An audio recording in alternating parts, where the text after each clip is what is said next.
Sud Radio, le numérique pour tous, Vanessa Pérez. Bonjour et bienvenue dans le numérique pour tous, l'émission dédiée au numérique, à l'innovation et à la tech responsable. Et aujourd'hui, nous allons vous parler d'un objet qui vous est familier puisqu'il s'agit de nos smartphones. Alors, il représente une partie importante de notre vie avec toutes les applications qui permettent un peu de nous lire, mais il est peut-être et aussi un objet de surveillance. Alors, mythe ou réalité, c'est ce que nous allons tenter de découvrir avec nos invités. Le numérique pour tous spécial smartphone et vie privée, c'est tout de suite et c'est sur Sud Radio. Sud Radio, le numérique pour tous, Vanessa Pérez. Et pour commencer cette émission, j'ai le plaisir d'accueillir notre décodeur, on va dire, de la technologie, Fabrice Epelboin. Fabrice, je rappelle que vous êtes enseignant à Sciences Po, vous êtes également entrepreneur. Alors, la première question, elle est toute douce, Fabrice.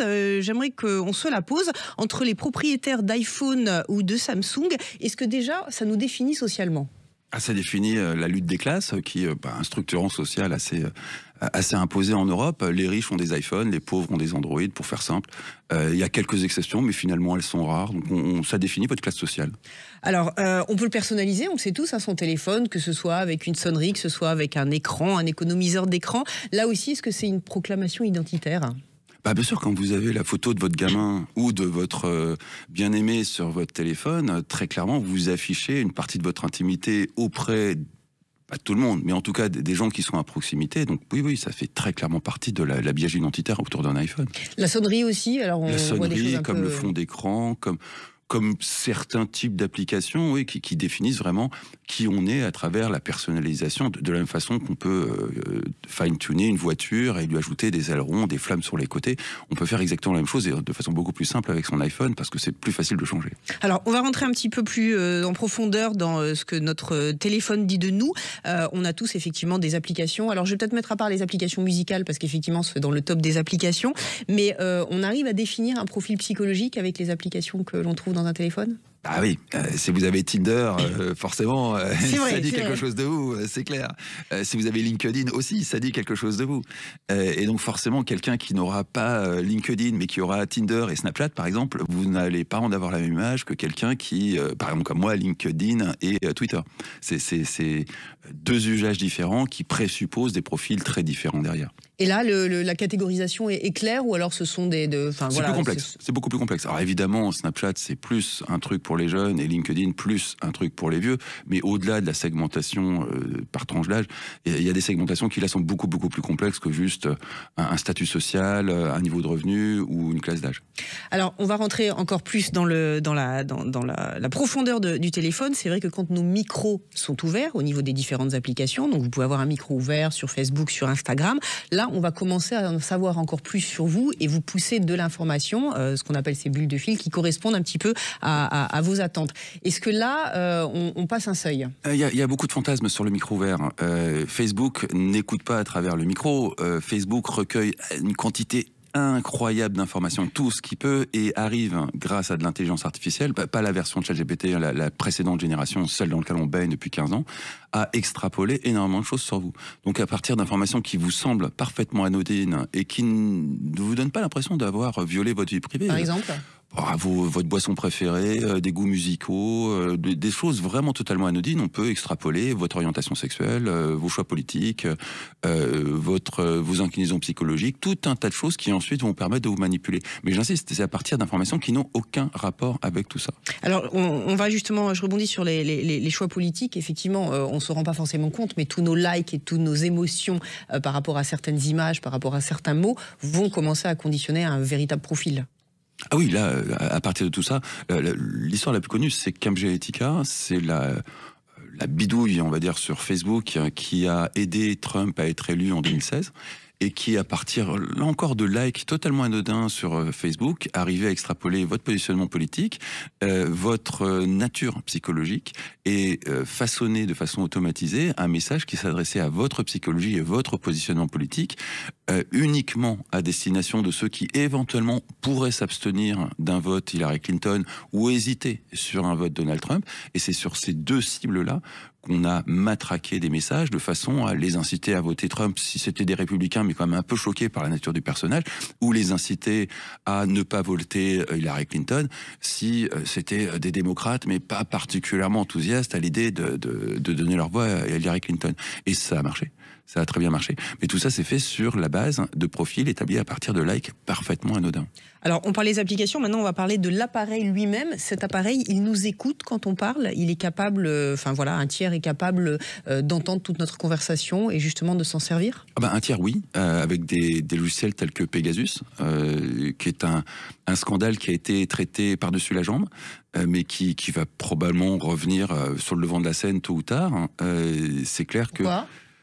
Parce que rappelez-nous un petit peu le contexte. Pegasus, le storytelling officiel, c'est les vilains marocains ont espionné le président de la République ainsi que tout son entourage et une tripotée de législateurs.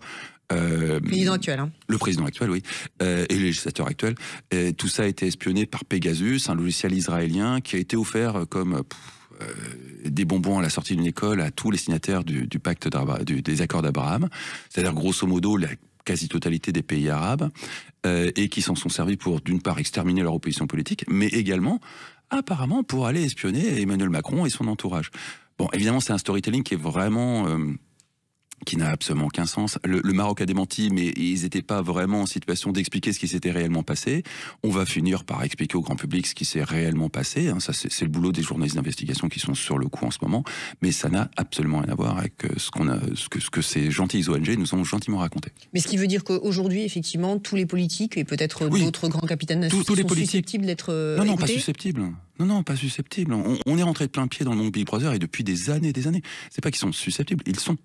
Point.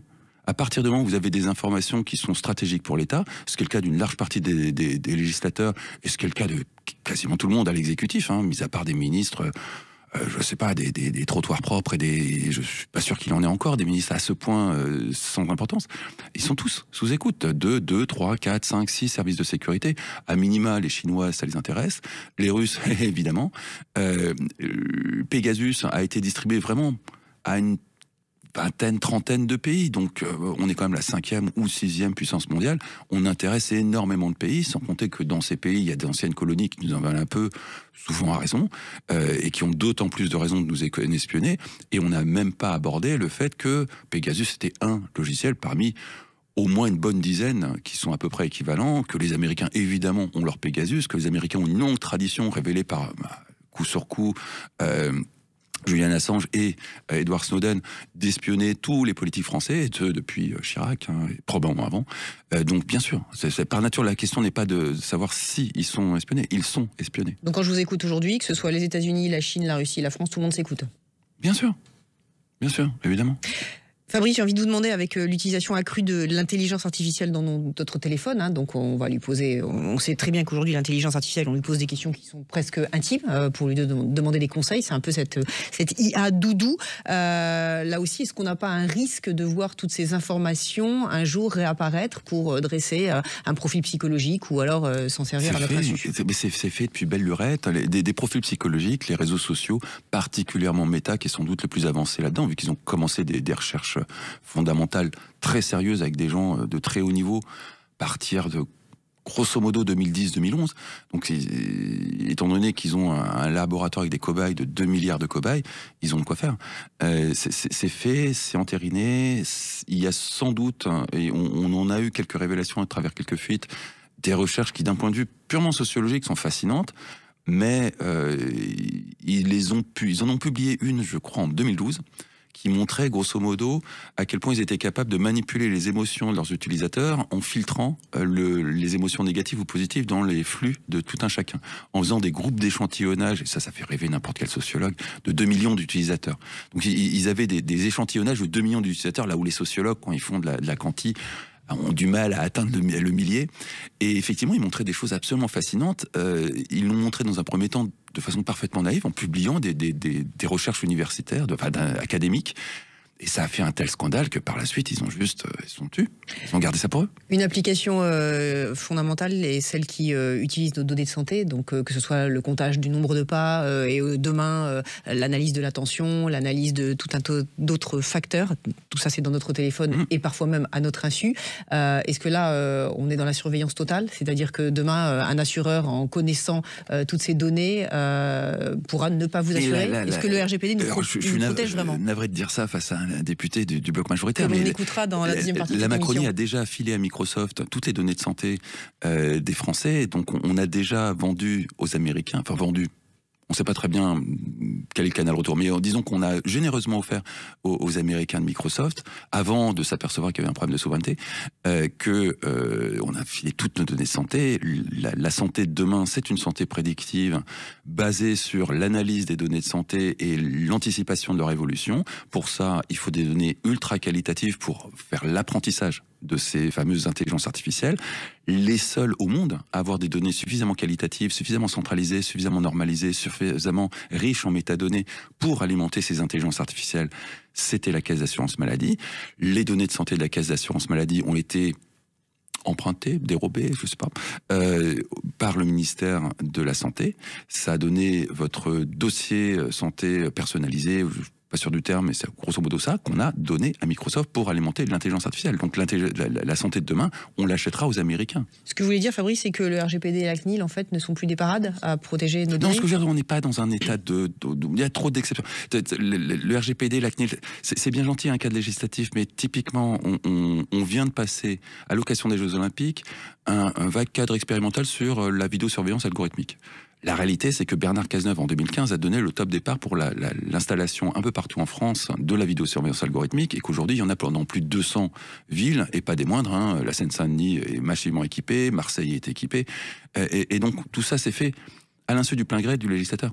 Donc c'est bien gentil les lois, mais encore faut-il être dans un état de droit. Merci Fabrice, je rappelle que vous êtes enseignant à Sciences Po et entrepreneur. Restez avec nous, on marque une courte pause avant de découvrir comment justement le législateur essaie d'agir pour protéger notre vie privée. Le numérique pour tous spécial smartphone et vie privée, ça continue dans quelques instants et c'est sur Sud Radio.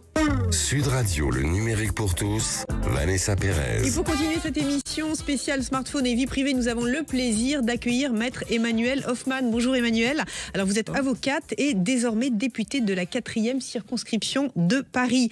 Emmanuelle, quand on voit toutes les possibilités d'intrusion au sein de notre smartphone, c'est assez troublant. Est-ce qu'on peut craindre d'être sur écoute si on a des choses à cacher ? La crainte est toujours légitime, mais moi j'essaye d'éviter la peur de la peur.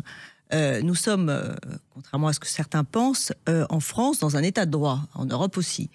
En tant que juriste et législateur, aujourd'hui, heureusement que je le pense, c'est-à-dire que nous avons un cadre législatif, on a évoqué tout à l'heure le RGPD, qui est quand même un règlement qui pour partie a été repris par les Américains.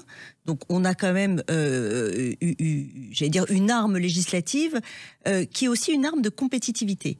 Moi, je suis là pour rassurer. Peut-être que je rêve un peu, mais si on ne rêve pas d'un état de droit et d'un état protecteur, je vais dire, d'abord, on n'est pas juriste et on n'est pas législateur. Donc par rapport à ce qu'évoquait Fabrice tout à l'heure, cette intrusion et cette écoute dans le téléphone, le droit peut s'opposer justement et protéger la personne qui surécoute. Absolument. La mise sur écoute, il y a un cadre en France, il faut une enquête de police, il faut un magistrat, je veux dire, on a un cadre avec des magistrats qui autorisent des mises sur l'écoute, donc si la mise sur écoute est faite effectivement sans l'autorisation, après il y a la mise sur écoute et l'usage de la mise sur écoute. Je veux dire, l'objectif. Alors justement, Emmanuelle, aujourd'hui, vous savez que dans les visioconférences, on a la possibilité d'activer le mode compte rendu ou de justement enregistrer une conversation. Imaginons que l'on annonce dans une visioconférence l'annonce d'un crime, voilà, de manière confidentielle. Est-ce que cet enregistrement peut être une preuve qui est opposable ? Alors en matière pénale, la preuve est libre. Effectivement, si on a capté une information disant que vous allez faire un attentat, on pourra l'utiliser dans une enquête de police. Mais ça, c'est sur le terrain pénal. Si on revient plutôt à la réunion professionnelle entre chefs d'entreprise et que vous devez accepter l'enregistrement. C'est-à-dire qu'on ne peut pas enregistrer une réunion sans vous avoir demandé l'autorisation.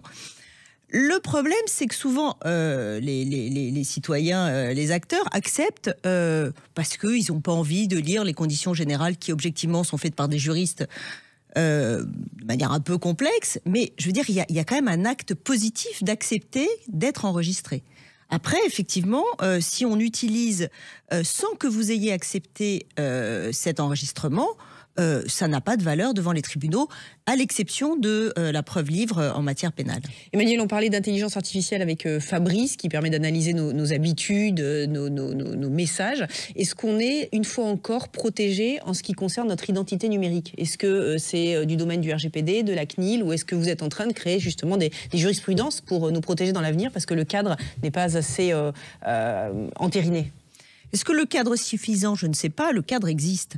Et effectivement, on a ce cadre législatif, ce RGPD, qui fait que la vie privée est protégée en France. Elle est protégée. Alors, vous avez évidemment des attaques, on l'a dit tout à l'heure, on va vous prendre des données pour les utiliser beaucoup de manière commerciale. Parce qu'il faut être honnête, c'est pas toujours pour des crimes ou des délits, mais de manière commerciale. Quand c'est gratuit, vous êtes le produit, c'est ce qu'on a l'habitude de dire. Voilà. C'est un peu ça. Mais il y a une question de proportionnalité, en fait. Jusqu'où on peut aller? Et il faut arrêter de penser que le citoyen est un acteur passif. Quand vous acceptez des cookies, c'est vrai qu'on le fait automatiquement sur un téléphone, vous l'acceptez. Je veux dire, vous avez un acte positif. Dans votre téléphone, vous avez un certain nombre, je ne suis pas assez technicienne, mais d'options, et moi je le donne, pour éviter qu'on puisse vous tracer. D'accord, mais quand vous n'êtes pas un digital native et que vous avez un téléphone ou une application, vous n'allez pas spontanément aller bloquer cette approche. Donc c'est voilà. Oui, mais là on en revient à l'éducation. Éducation-répression, moi c'est un mot d'ordre en tant que juriste, c'est que il faut essayer d'éduquer. J'ai dit essayer, c'est pas pour ça qu'on va toujours réussir.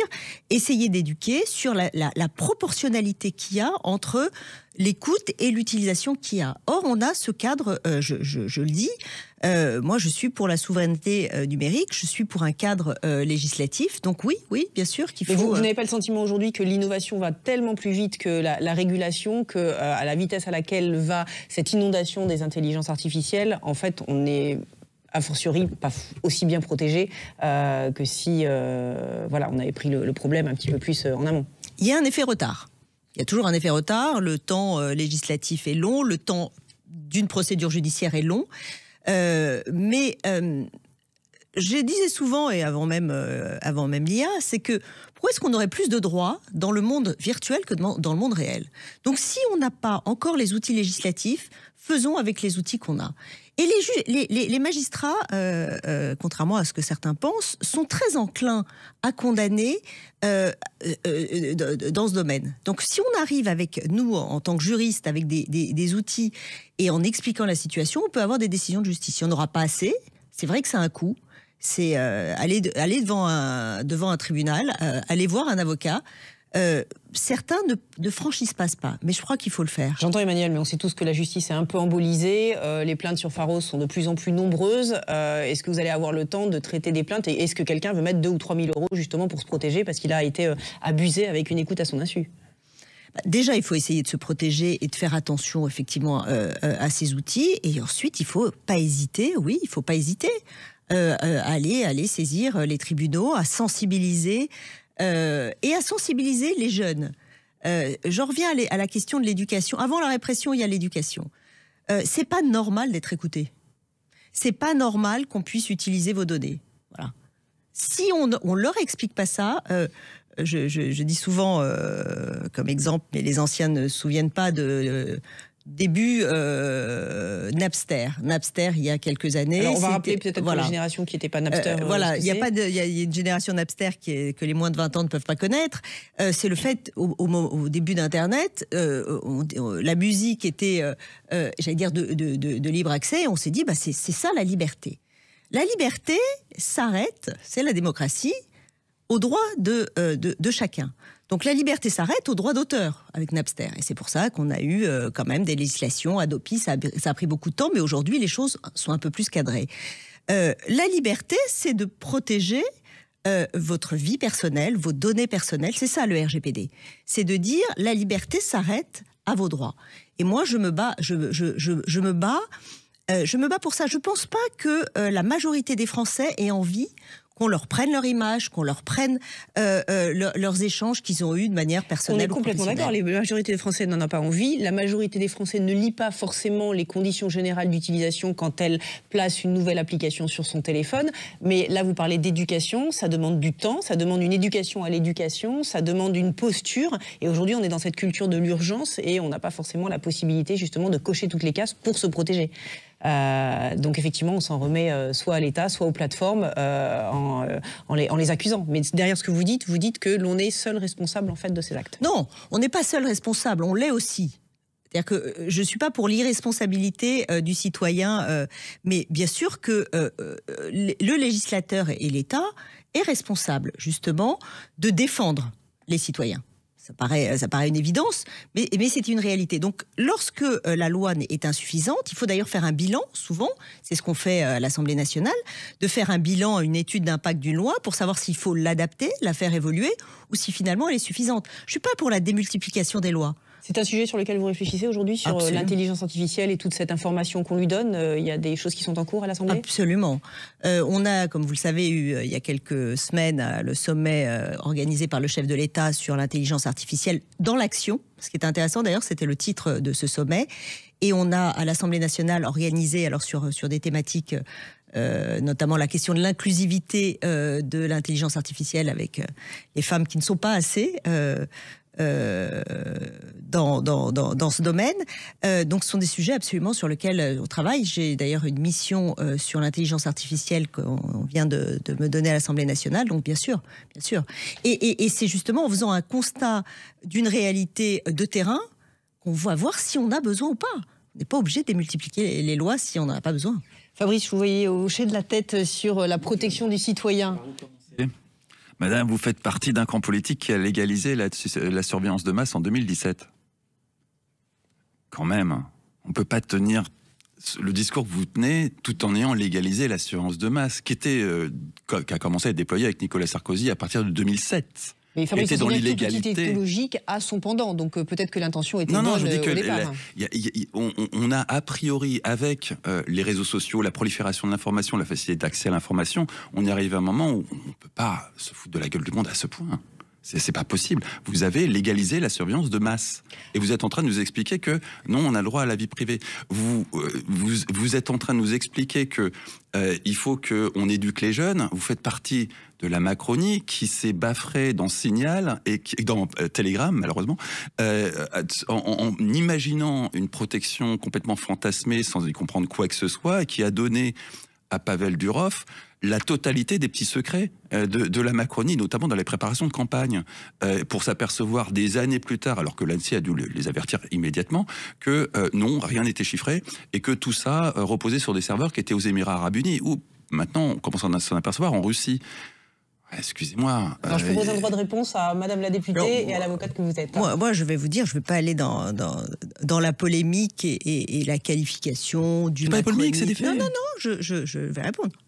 À l'Assemblée nationale, je veux dire, le fait de faire un constat-réaction, c'est-à-dire que si des choses, effectivement, ne sont pas dans le cadre, et je réponds en tant que juriste, ne sont pas dans le cadre, il faut effectivement revenir dessus. Mais je pense pas qu'on puisse caricaturer ce que mais c'est pas une caricature, c'est des faits. Si. Ça l'est un petit peu. On a des normes, on peut pas nier l'état de droit. Moi, je suis désolée, on peut constater cette défaillance. Je suis très cocorico.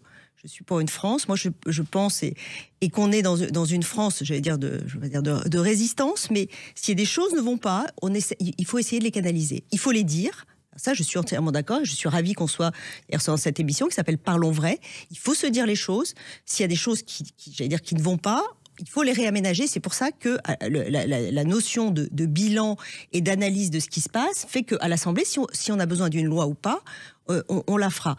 Et on n'a pas plus de droits dans le monde virtuel qu'on a dans le monde réel. Et ça, je le maintiendrai. Et je me battrai, que ce soit en tant que juriste, que ce soit à l'Assemblée nationale, pour cet état de droit. Merci beaucoup Emmanuelle Hoffmann. Je rappelle que vous êtes avocate et députée de la 4e circonscription de Paris. Le numérique pour tous, c'est fini pour aujourd'hui. Je rappelle que vous pouvez retrouver toutes nos émissions en podcast sur l'application Sud Radio et sur vos réseaux sociaux préférés. Il est temps pour moi de vous souhaiter une excellente fin de week-end et de vous dire à la semaine prochaine.